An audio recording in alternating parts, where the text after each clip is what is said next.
El Señor esté con ustedes. Proclamación del Santo Evangelio según San Mateo. Gloria a ti, Señor.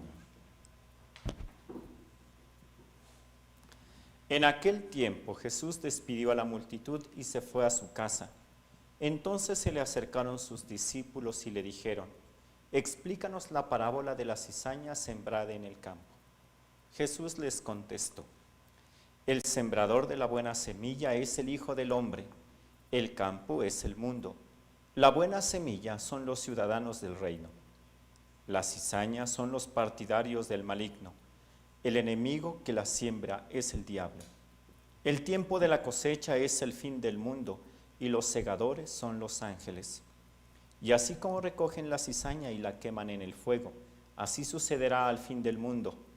El Hijo del Hombre enviará a sus ángeles para que arranquen de su reino a todos los que inducen a otros al pecado y a todos los malvados, y los arrojen en el horno encendido. Ahí será el llanto y la desesperación. Entonces los justos brillarán como el sol en el reino de su Padre. El que tenga oídos, que oiga. Palabra del Señor. ¿Pueden tomar asiento, por favor? Este tipo de predicaciones, doy en la introducción, la he hecho muy pocas veces, consciente. Esta es la tercera vez que hablo del tema. Llevo 4 años de sacerdote y es la tercera vez que lo trato, pero también es importante porque así como un doctor, si quiere a su paciente, tiene que advertirle de lo que va a pasar si es que no se cuida. Supongamos, ¿no?, que está el señor, que le gustan los taquitos con sus carnitas y su salsita y la barbacoa y el pozole, ¿no?, y uno está feliz y va con el doctor y uno quisiera escuchar: está usted muy bien, y no pasa, usted siga, ¿no?, para seguir comiendo muy rico. Pero si el doctor realmente lo quiere, le tiene que advertir que si sigue comiendo, la grasa, y si no hace ejercicio, la grasa se va a ir acumulando en las venas, en la sangre, puede tapar una arteria y en algún momento se puede encontrar en peligro de muerte, un paro cardíaco, por ejemplo. Ah, pero me está espantando. No, es de que es la realidad, y esto es lo que pasa.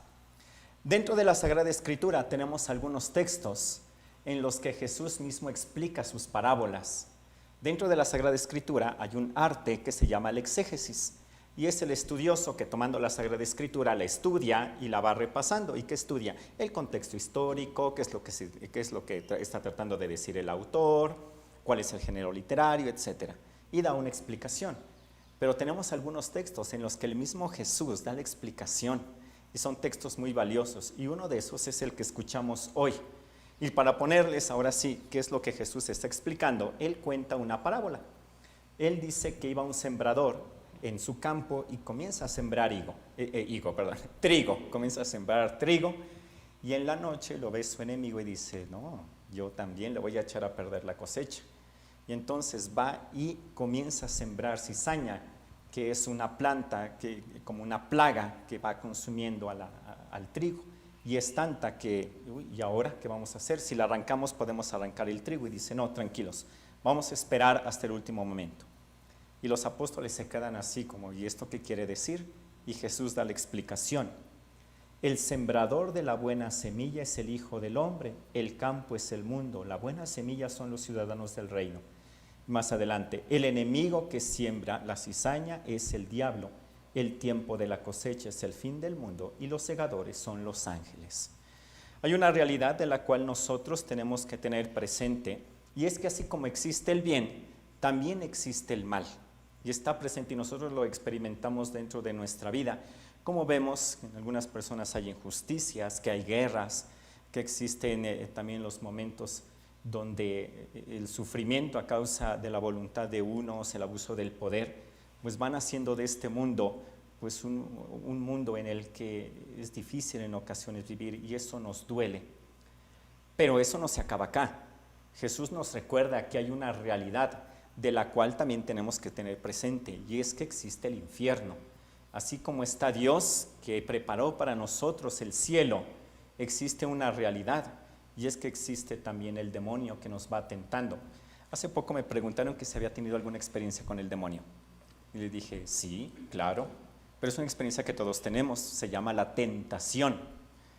Bien, que es precisamente esa voz del demonio que se presenta para que nosotros nos alejemos del camino del bien y podamos ir a cambiar de camino para ir hacia la condenación eterna. Y es una realidad de la cual a veces nosotros decimos, no, no es cierto, Dios es muy bueno. Sí, Dios es muy bueno. Y la bondad, su bondad es infinita, su bondad es eterna, pero también es infinitamente justo. Y la justicia y la bondad de Dios no se pelean, no se pelean. Esta parábola que Jesús nos da no es para asustarnos, sino también para reconfortarnos sobre todo. Porque a mí me gusta decírselo a los jóvenes y lo digo a todos ustedes. En realidad, condenarse es lo más difícil. Uno podría decir, no, pues para salvarse debe estar difícil. No, lo fácil es salvarse. Lo difícil es condenarse. Es como querer voluntariamente rechazar a Dios. Y en todos nosotros llevamos en nuestro corazón ese deseo de querer a Dios. De a pesar de nuestras faltas, de nuestras caídas, de nuestros momentos de debilidad, poder acercarnos a Dios con el corazón contrito y decirle, perdóname, Señor. Solo eso le basta a Dios para abrirnos el reino de los cielos. Dios en cada momento nos abre sus puertas, nos abre su corazón y está dispuesto al mínimo, ¿no? al más pequeño gesto de arrepentimiento para abrirnos su reino. Por eso digo que lo fácil es salvarse, lo difícil realmente es condenarse, porque las puertas del reino de los cielos siempre está abierta para nosotros. El Papa Francisco visitó México en el año 2016 y dio diversos mensajes, pero un mensaje nos recuerda precisamente esta de la parábola.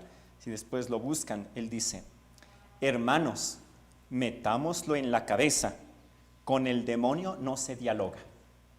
Muchas veces con la tentación, eso es lo que quiere el demonio, que nosotros comencemos a entablar una conversación con él. ¿Por qué no vas? Y uno dice, pues como que sí, ¿verdad? No, uno ya cayó. Bien, ante la tentación hay que ser muy firmes, no dialogar con el demonio. Con el demonio no se dialoga, no se puede dialogar porque nos va a ganar siempre, siempre. Porque el demonio es el padre de la mentira y va a buscar, así como le pasó a nuestros primeros padres en el paraíso, va a buscar las argumentaciones para hacernos creer una mentira. Es que Dios los engañó. Sabía que si ustedes comían del fruto prohibido, iban a ser como Él, iban a ser dioses y Dios es envidioso. Ya los engañó. Y Dios que les había dado todo, y no obstante es tal el engaño que uno realmente cae. Dice, porque nos va a ganar siempre. Solamente la fuerza de la palabra de Dios lo puede derrotar. Saber que Dios siempre va a estar con nosotros y con su palabra. ¿Y cuál es su palabra? Ámense los unos a los otros, amen al Padre, el Padre nuestro. Cualquier oración que el Señor nos haya enseñado a través de su palabra puede derrotar al demonio. Y si por debilidad, por nuestra fragilidad, por las consecuencias del pecado original, nosotros llegamos a cometer un pecado, nos alejamos del camino, tener la seguridad de que no estamos perdidos. Dios, Jesús mismo, nos abrió las puertas de su reino, nos abrió su corazón y basta el más pequeño gesto de arrepentimiento, el acercarnos a la confesión, pedir perdón, estar arrepentidos y Él nos va a abrir su puerta, su corazón en el reino de los cielos. Así que bueno, pues esta predicación no quiere ser un motivo para dar miedo. ¿Bien? El miedo no puede existir, sino que esta realidad del infierno nos lleve también a considerar la grandeza. Concluyo con esto. Uno de mis profesores de filosofía nos alentaba muchísimo ante el pecado, porque uno decía, no, pues si yo peco todos los días, ¿no? ¿Cómo le voy a hacer? Y él decía, cuando uno se pone en la sombra, en el sol, y ve su sombra, se da cuenta que su sombra es negra y espanta. Pero eso nos debería llenar también de una gran confianza, porque entre más negra es la sombra, es porque el sol es más brillante. Entre más grande es nuestro pecado, es porque la misericordia de Dios es más grande. Lo importante es no mirar las sombras, sino voltear para ver el sol, para ver la misericordia. Así que en este día que el Señor nos recuerda esta realidad, también recordamos una realidad más grande, que Dios es infinitamente misericordioso y que siempre tiene sus manos abiertas para que nos acerquemos a Él. Vamos a pedirle esta gracia. Dame la gracia de confiar siempre en ti y en tu misericordia. Que así sea.